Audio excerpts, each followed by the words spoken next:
তো hello guys, কেমন আছো তোমরা? আশা করি সবাই ভালো আছো। তো আমি তোমাদের ভালোবাসা অনেক ভালো আছি। তো আজকের গল্পটি হচ্ছে অতীত ভালোবাসা। তো চলো শুরু করা যাক। ওর নাম ছিল অদিতি, আর আমি ছিলাম খুব সাধারণ পরিবারের এক ছেলে। কলেজে প্রথম দিন ওকে দেখে বুকের ভেতরটা কেমন যেন ঝটপট করছিল। কি ছিল জানি না, কিন্তু ওকে দেখলেই মনে হতো এই মেয়েটি আমার জীবনের ফাইনাল স্টপেজ। আমরা কথা বলতে শুরু করলাম, একদিন দুদিন অনেক দিন। কথার ফাঁকেও একদিন ও বলেছিল, তুমি জানো, তুমি না আসলে আমি আজকাল অনেকটাই ফাঁকা ফাঁকা থাকি। একটাই ছিল আমাদের স্বীকারোক্তি। প্রেম তখন ফুলের মতো ফুটে উঠেছে, কিন্তু যে গল্প শুরু হয় তার শেষও থাকে। ওর বাবার ট্রান্সফার হয়ে গেল, ও চলে গেল অন্য শহরে, মাইলের পর মাইল দূরে। প্রথম সব ঠিকই চলছিল, ভোর রাতে চাট, রাতে ফোন, ছোট ছোট খুনসুটি, যত্ন। কিন্তু আস্তে আস্তে আমাদের কথা কমতে লাগলো। ওর নতুন কলেজ, নতুন ফ্রেন্ড সার্কেল, আর আমি এখানেই একই রুটিনে আটকে।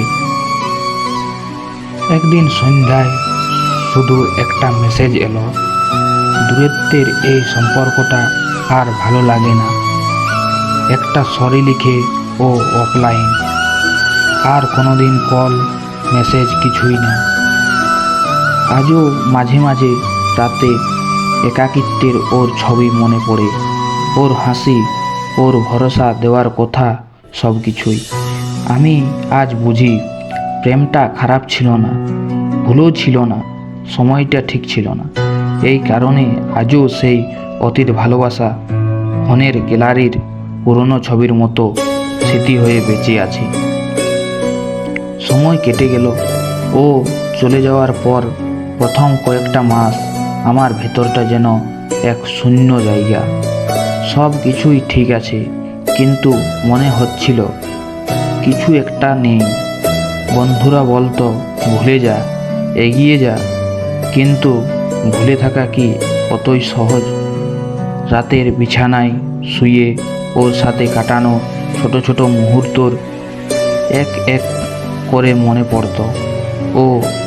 ওর প্রিয় গান, ওর হাসি, ওর রাগ, সব যেন মনের মধ্যে বারবার রিলের মতো চলতো। ধীরে ধীরে বুঝলাম, কোনো মানুষকে হারিয়ে গেলে সবচেয়ে কষ্টটা হলো যেদিন সে চলে যায় সেই দিন না, তার পরের প্রতিদিন। একদিন হঠাৎ ওর নাম্বার খুলে দেখি ওর শেষবার সরি লিখেই থেমেছিল।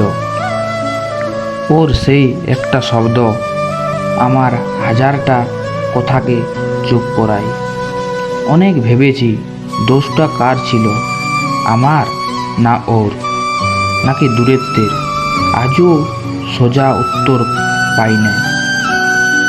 তবে একটা জিনিস বোঝা গেল, কখনো কখনো প্রেমের সুন্দরতম মানুষটার সাথে লাস্ট পর্যন্ত থাকা হয় না, কিন্তু স্মৃতিটা সেই শেষ পর্যন্ত থেকে যায়। সেই স্মৃতি নিয়ে আজও আমি বেঁচে আছি। হয়তো নতুন কেউ আসবে, হয়তো আবার প্রেম হবে, কিন্তু অতীতের সেই প্রেমটা আমি শুধু হৃদয়ের এক কোণে চুপ করে রেখে দিয়েছি। তো গল্পটি কেমন লাগলো অবশ্যই কমেন্ট বক্সে জানিয়ে যাবে। আর যারা যারা এই ভিডিওটার নেক্সট পার্ট দেখতে চাও তারা অবশ্যই কমেন্ট বক্সে নেক্সট পার্ট কমেন্ট করো।